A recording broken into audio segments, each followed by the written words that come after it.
Do your children go to school in Melbourne? Are you interested in how their school might be shaping them for the future? I'm Crystal, a regular Melbourne mum interested in all things to do with schools. In this podcast, I want to talk to the people in the education system in Melbourne, including parents, students, and maybe even some principals to get a better understanding of what goes on in schools and how they're shaping our kids. It's time to go to school on the Melbourne Schools podcast.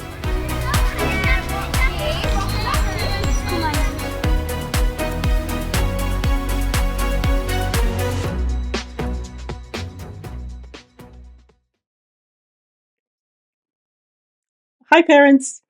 Today I have Jo with me. Jo's an experienced parent of 3 kids, all of whom go to Tintern Grammar. Tintern is a co-ed private school located out in leafy Ringwood in the eastern suburbs of Melbourne. I went on tour to Tintern sometime last year, and what stood out to me were 2 particular things. The first is they have a working farm on site, Tintern Wood Farm. And the second thing is Tintern has a parallel learning model, which means that they have separate boys and girls classes in secondary school up until year 10. I'm keen to chat to Jo about her experience at Tintern. Please welcome Jo. Hi. Hello. How are you going? I'm good. How are you? Yeah, not too bad, thank you. Yeah, thanks for chatting to me during the school holidays. I know that it's been hectic and it's, hard to tee up a time. Yeah, thank you. So sorry, I've got 3 teenagers. I think I've got 4 or 5 currently in the house. So yeah, it's a busy place. No, that's okay. Yeah, no, thank you for making the time. Firstly, could you tell me about your kids, not their names or anything, but just if they're boys or girls and what year they're in? Mm-hmm. I have 3 sons. My eldest is 19, so he graduated from Tintern last year. My second son is 17 and he's in year 11, and my third son is in year 9. Year 9, okay. So 1 graduated and 2 still at Tintern? 2 still at Tintern, yeah. Okay, so have you made the journey all the way from primary school in Tintern? Mostly my youngest started there in 4-year-old kinder. Wow, okay. Yes, yep. And my other 2 were in year 1 and year 3. Oh, okay. So quite a long journey. Yeah, okay. Yep. So you've been there a long time then. So would that be more than 10 years? More than 10 years, yep. 10 years you've been a parent there. Okay. Yep. Oh, that's quite amazing. Are your kids very similar in their interests, or are they quite different, or how are they? They're similar in their interests. They're quite sporty and things like that, but they're different in their personalities. I would say my eldest and my youngest are really outgoing, sociable, and my middle son is probably quieter and more reflective and just a little bit different. So even though I do have 3 sons, I would still say no, they are not all exactly the same. Yes, I wouldn't be surprised. I would be surprised if they were all exactly the same, actually. Yep. Yeah. How did you go about looking for a school then for these different boys that you have, and what made you decide on Tintern? Yeah, that's a good question. We were originally in a different independent school, and my eldest son was in grade 2, and it didn't fit for him. It's a great school. It just didn't fit for him, that school. He really needed to have a place where he could be himself, where he could have his own opinions, where he could be challenged. He's quite bright, and we went on tour with Tintern, and we were really impressed with their knowledge and experience with boys particularly. So the head of boys education is a man called Adam Kenny, and he's probably one of the most exceptional educators I've ever met.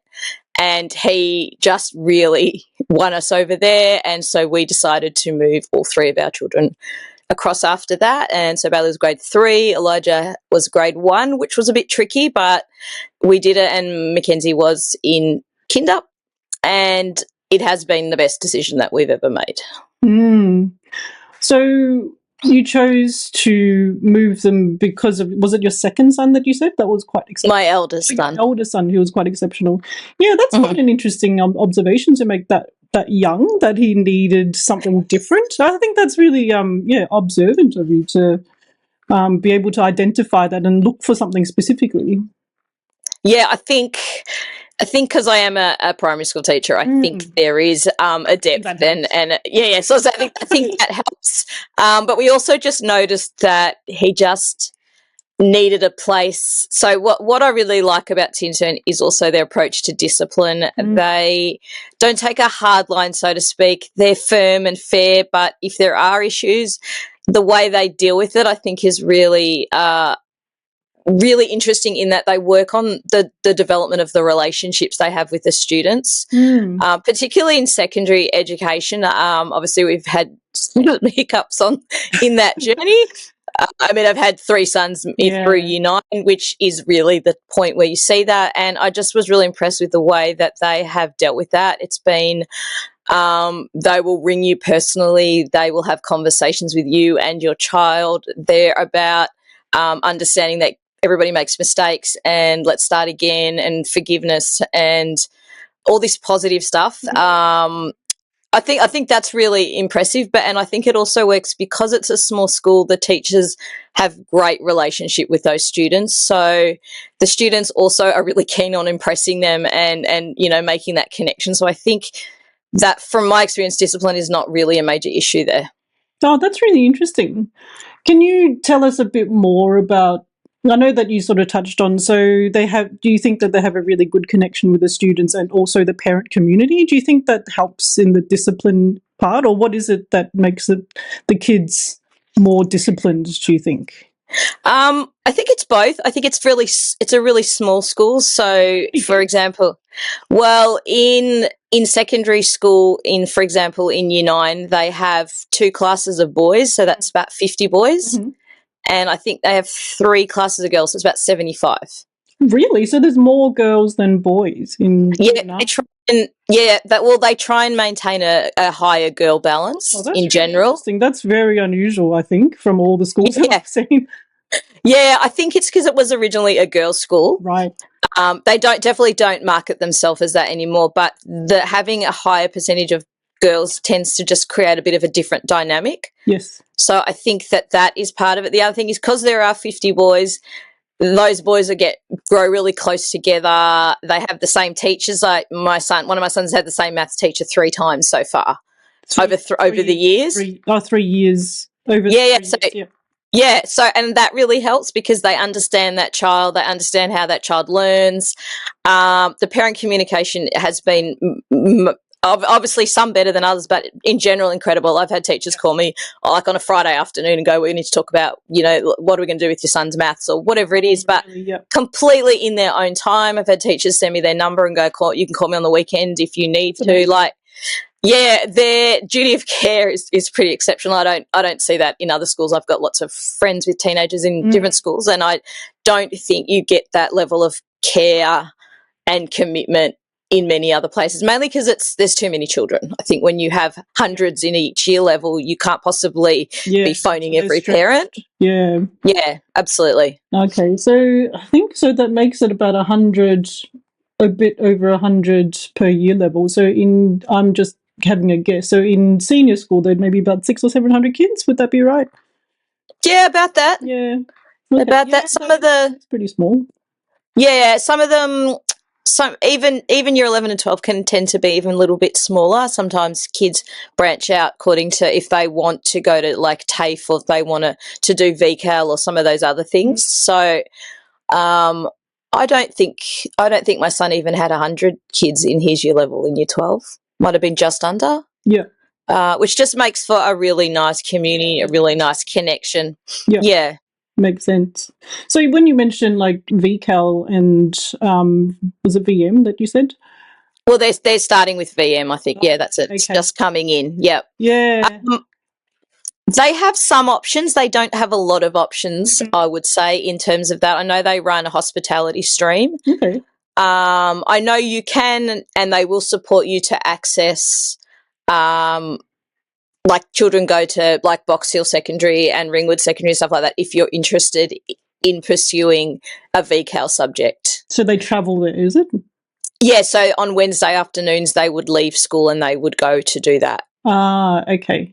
Yeah. Yeah, and I don't know a lot about that because my children did take that option. Yeah, fair enough. I know it exists, absolutely, but I think if your child was interested in that pathway, that Tintern might not be the best school for that if that's where your child is planning on journeying, I think. Yep, gotcha. I must say that Tintern does have or in my mind anyway, in my own opinion, Tintern has a reputation for being quite academic. Would that be correct? I think it's academic, but I think there is also support for students who are not as academic. Okay. I think if your child had particular learning difficulties, then possibly that is not the right place. It's just, especially because it's quite small, so their ability to cater for it is small. They do run learning support and they do make adjustments. Yes. But I think if your child had significant learning difficulties, then possibly that is not the right place. Okay, but your kids never experienced the need for that sort of not to that degree, no. But I do know my eldest son had a friend who worked with that, and they were supportive of him, and he was really happy. It depends on what your goal is also for your child. Some people send their children to school and they're just happy for their child to have friends and be sociable and participate in extracurricular, and the academic is not high on their list. So if you're looking for an experience like that, absolutely. Your child will go to a place where they're accepted and they have friends and there's opportunities in sport and music and all those things. And I think we'll leave a really appreciated person. They will walk out of there going, yeah, I was seen, I was heard. The teachers cared for me, my friends cared for me. In terms of a community, you can't fault it. Oh, really? Yeah. So there's not a huge amount of, because I know some schools are very academic in that the culture is very academic. Like all the kids are high achieving and there's a lot of pressure on kids. Would you say that Tintern isn't like that? And if not, then what is it? I wouldn't say that. I would say there are definitely high flyers there. There are definitely extremely bright children there, and those children, there's a Horizon program, so there's extension. Oh, so that's the participate, in maths maths competitions, decathlon, all of those opportunities, ICAS, all that stuff. Absolutely is accessible if your child is academically strong, but I don't feel that there's pressure to have to meet us. Like, I don't think there's competition, so to speak. I don't think there's pressure. I think that the teachers challenge your child to be at where they should be, and they will come to you and say, I don't think your child's performing at their best. But there's never, and it's really lovely when they return a maths test and it's not so great, that they say, okay, we see this. What can we do to help you? There's no sense of, oh, that's not good enough, or no sense of shame. It's a very supportive attitude. Yeah, which I think is really lovely. I mean, my youngest son in Year 9 will come and go, oh, he got this and I got this, and everything's fine. Like, and they'll laugh at, whatever they're not, and they'll help each other. So I think that's really good. I don't think you'll feel pressure like you might at more academic kind of schools. And sometimes after Year 10, kids do tend to go get a scholarship or move on to places like Melbourne High or some of those more academic type schools, if that's what they're looking for. Yep. So I know some, like I said before, like some schools are known as academic, some schools are known as sporty or musical or, creative. What would you say, how would you describe Tintern? Do you think, like, the overall sort of feeling that you would get there? Yeah. I think their music program is exceptionally strong. Oh, okay. In terms of instrumental stuff, one of my sons is in a symphony and a variety of things. Okay. I don't know. What does he play?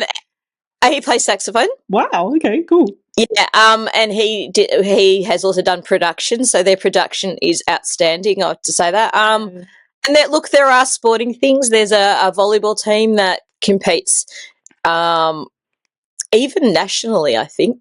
So there are sporting opportunities. I think if your child is really, really sporty, like you had a son who was really sporty, you might, because of the small number of kids in the cohort, it's harder to build stronger teams. So that's a bit of a challenge. I mean, we tend to go in and go, we're just here, we're having a go, and all of that kind of thing. So I think if your child was particularly sporty, particularly thinking of a boy, then you may be looking for a boys' school that has more students so they can build bigger and stronger teams, I guess. But tend to do very well given their cohort. And the other thing is you get a lot of opportunities to be in whatever sport you want to be in. Because So that there's not flip side. students, yeah. Yeah, and there's no Saturday sport. Yeah, okay. Yeah, because they say, well, their take on it is that you on Saturday morning you should be able to play whatever sport you want to do. Yep. Or like if you want to go to gymnastics, we don't offer gymnastics, so why would we put you in our soccer team when you're not a soccer player?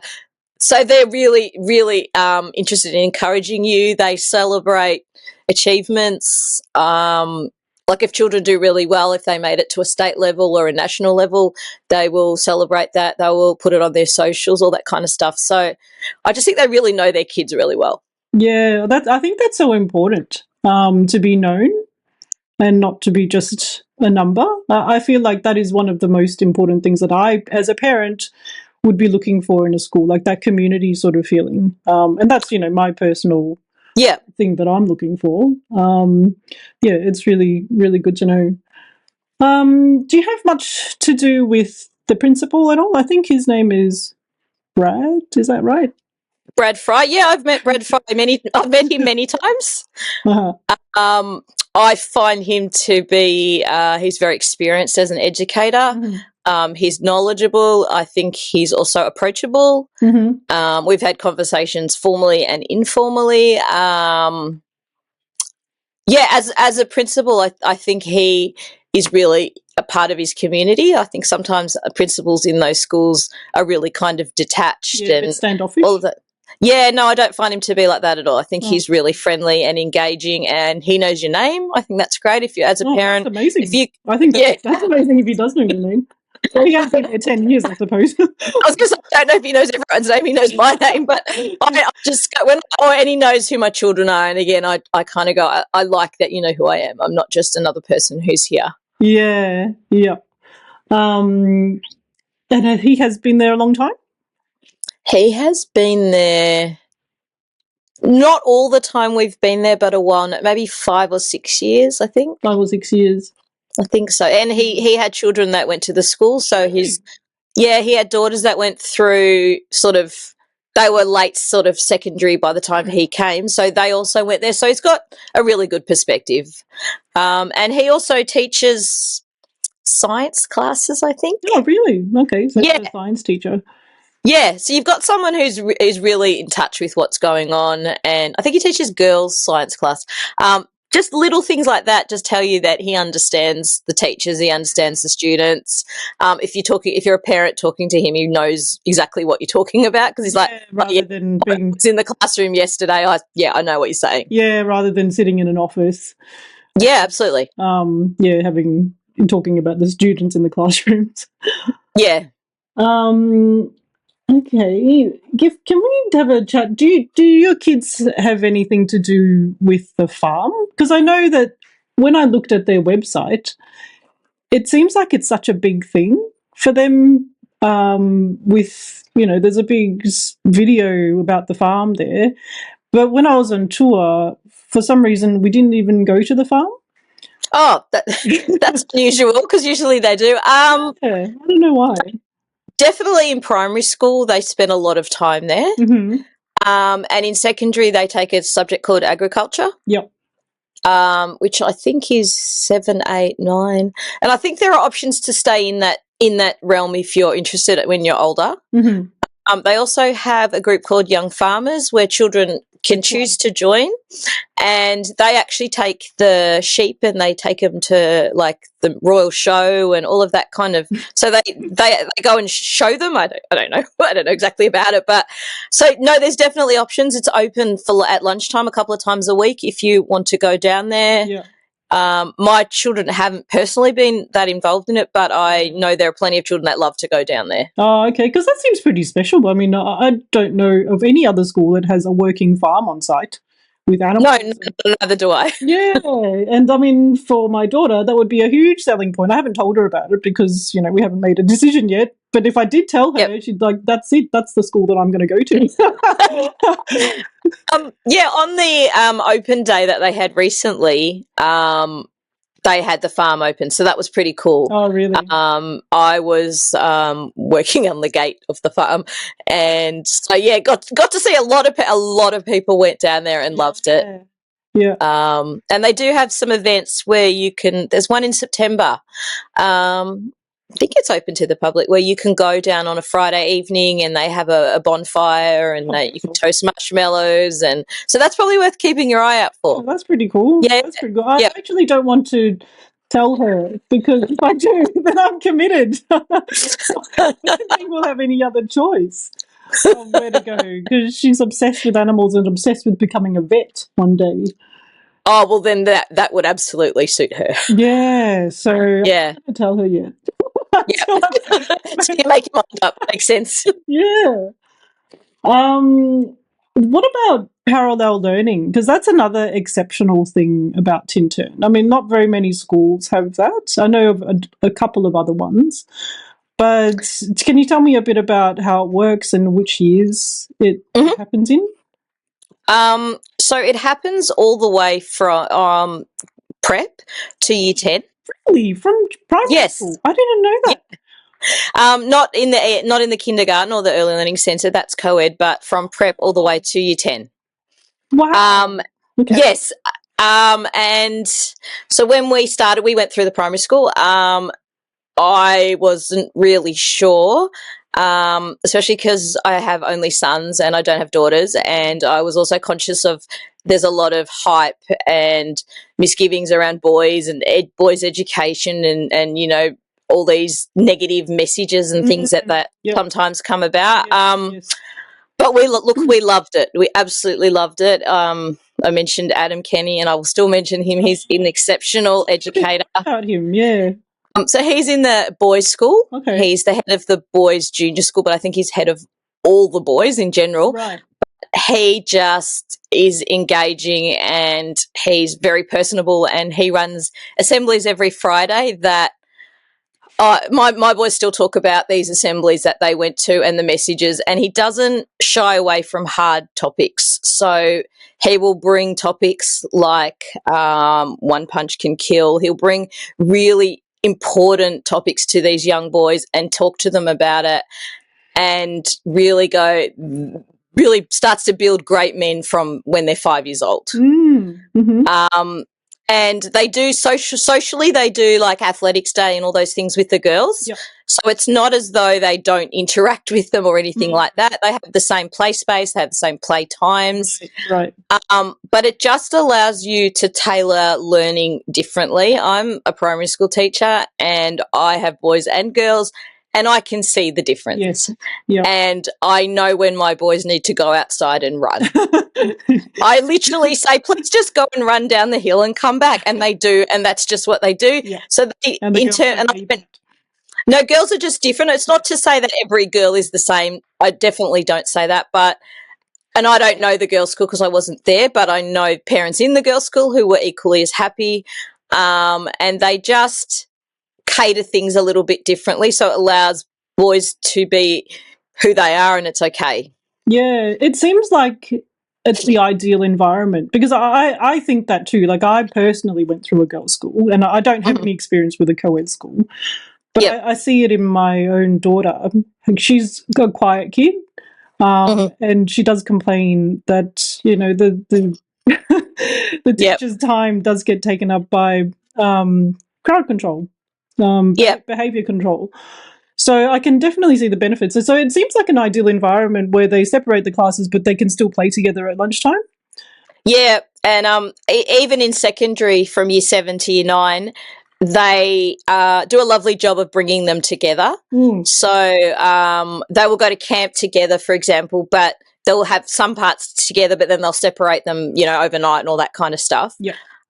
In year 9 recently, they had a house festival where they work in their houses to produce a song and dance item, and that's the girls and boys together. Okay. So they start to bring them together and give them these purposeful projects so that they can learn to work together. And then when they go to year 10, it's really seamless. 2 of my sons went to year 10, and for about a week they're like, oh, there's girls in the class, and then they were like, well, They were like so not interested. It's just like, oh, there's more people there. Yeah. So I liked that. So it said to me that obviously they weren't surprised or uncomfortable about their presence. Yes. And yeah, I know my middle son often chooses to work with girls in class because he gets more done.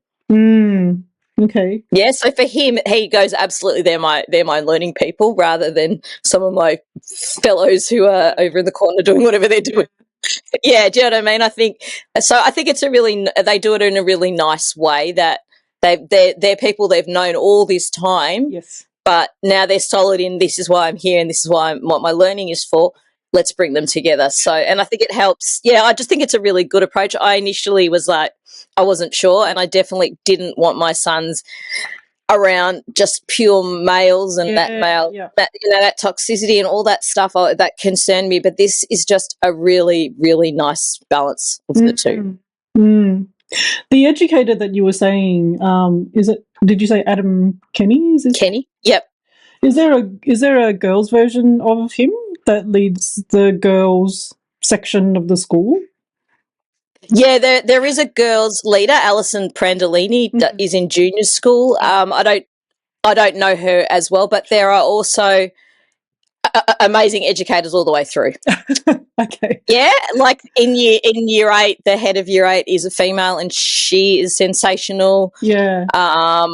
Their leadership team is really sensational. They really harness people who understand the kids, have reasonable expectations. I think really care about those kids, and again put in so much effort. I remember one time, 2 of my sons went to camp. The elder one went as a camp leader, and during that time there was a problem with one of the students, and my elder son stepped up and was really able to support that other child. But the teacher rang me to say, I'm just really impressed with your son. Wow. And it's such a small thing, but it wasn't, because she was literally still at camp ringing me. And I was like, oh my gosh, what's wrong? She's like, no. I just want to tell you that your son was sensational. And I'm thinking someone broke their leg or something. She's like, no. Yeah, because they don't generally ring you from camp unless there's a problem. But for me, it's little things like that. Like, and she could have waited till she got home. Yeah. But she was like, no, I have to tell you right now, this kid is amazing. And I was like, okay. Oh, that's amazing. Yeah. What an amazing thing for you to hear.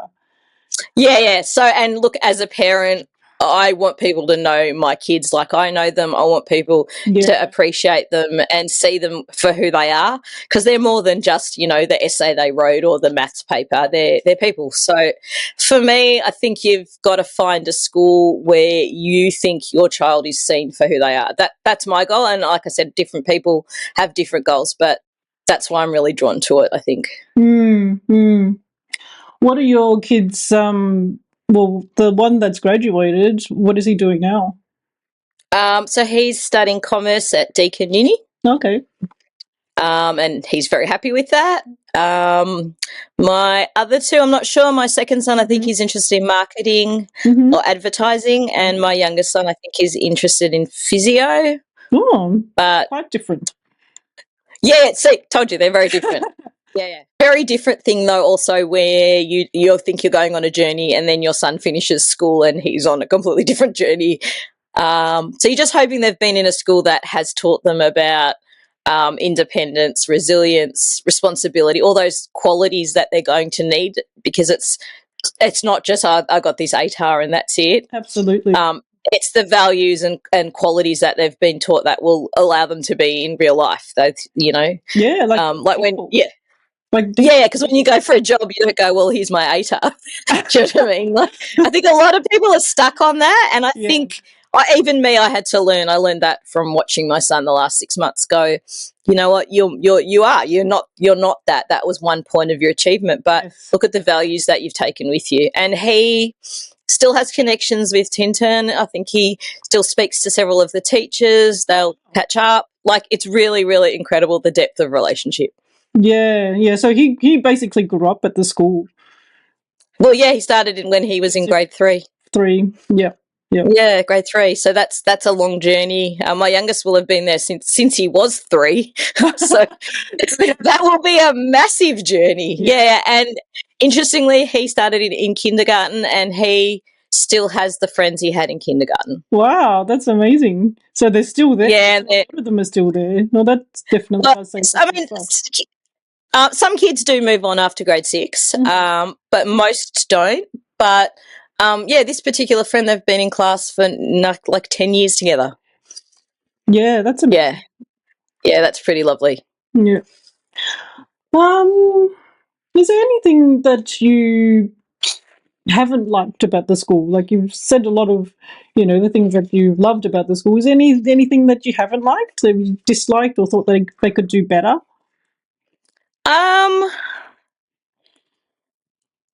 Look, there've been little things along the way. Like we've had teachers that, particularly in primary school, that just did not work for us.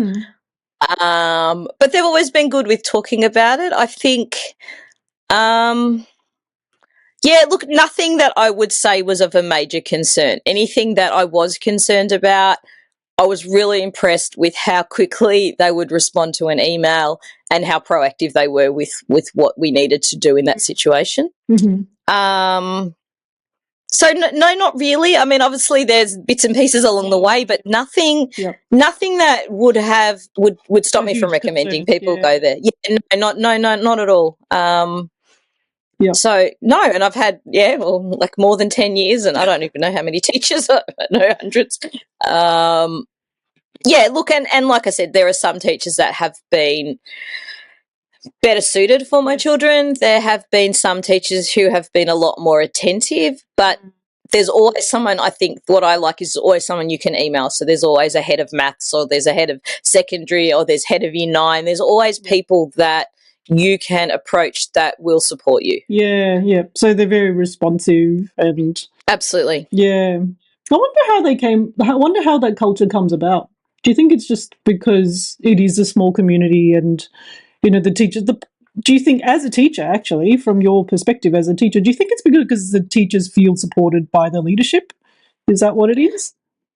I think there's lots of things. I think teachers who come to Tintern tend to stay there. Yeah. It's the kind of place you want to be. I think that there are some really inspiring educators there as well. So if I went there and I was a graduate teacher, there are people who I'll be like, oh my goodness, I want to be like that person. I think there are also lots of teachers who have their own children there, and that to me is great testament to a school. If you are going to choose to put your own child there, I think that speaks volumes. Yeah, I think there's lots of opportunities as well. Like as a teacher, you're looking for, what other opportunities or responsibilities, and I think that exists. So, and I think people, there are a lot of people who went to school there. Their grandma went to school there. Particularly, I think it's just if you've been there, you just really just want to keep staying there. I think, So I guess they must attract the right kind of people, and the right kind of people want to stay for that culture to be created, that culture of care. Yeah, I think so. Yeah. We've got a really good friend that was at the school that we were at, and she has decided to move one of her sons to Tintern starting next term. And so her son went there on a tour, and she just was amazed even after one day, the difference for him, and he felt included and he felt safe. And the grounds, she said, it's really peaceful, and it is really peaceful. Actually, if you go there during the day, you actually are wondering if there are any kids there. I did feel that. It was very calm, the environment, because it's sort of out in the bushes. Like it's sort of away from a lot of things, and you can't see any traffic. Once you walk in there, it's really leafy. And it is really calm inside, and it is really quiet, because that's what I was like. There's just a street there, and then you're in this bushy place. And so, I think the environment helps as well. I think it's just a beautiful place to walk around even. Yeah. Do you live close by to get them? We live in walking distance, so Walking distance. Oh, how perfect. Yes. Which is how we manage it, because my husband and I, we both work full time. So, and that's probably another thing that I would say is, if you're looking for a school in high school, and particularly if your child's really involved, there's lots of evenings and things, and you have to go back to school. Or if your child is a swimmer or an athlete, there's morning trainings. So that probably is my greatest piece of advice if you're looking for a high school, is find something that's reasonable for you to be able to get to and from, because we spend a lot of evenings back there and we literally can just go home and come back. But some people are like, oh, I'll have to hang around here and, drive home and drive back. So I think that's worth putting on a list if you were considering a school. Yeah, great advice. Is there anything else that you'd like to add that I might have missed asking you? I don't think so. I think you've got very good questions. Oh, thank you. I would be happy if people wanted to send me a private message. I just really think it's a fantastic place. I think you've given Tintern a great testament, and being such an experienced parent of like multiple kids, I think it gives you a really well-rounded experience of what Tintern could be.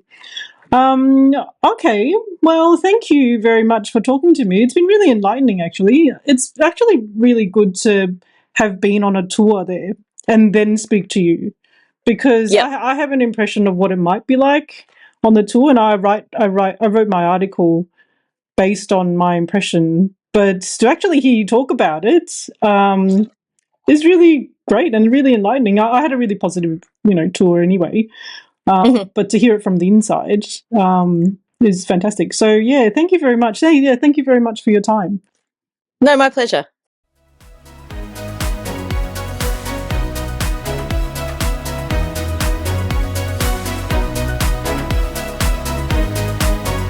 Thanks for joining me on this podcast. Remember that the content that you hear on this podcast is of a general nature and should not be used to make any decisions about schools or anything else. If you want to learn more about schools in Melbourne, make sure you visit the website www.melbourneschools.com.au. You can also join thousands of other parents in our community at Melbourne Schools Discussion Group on Facebook. See you there.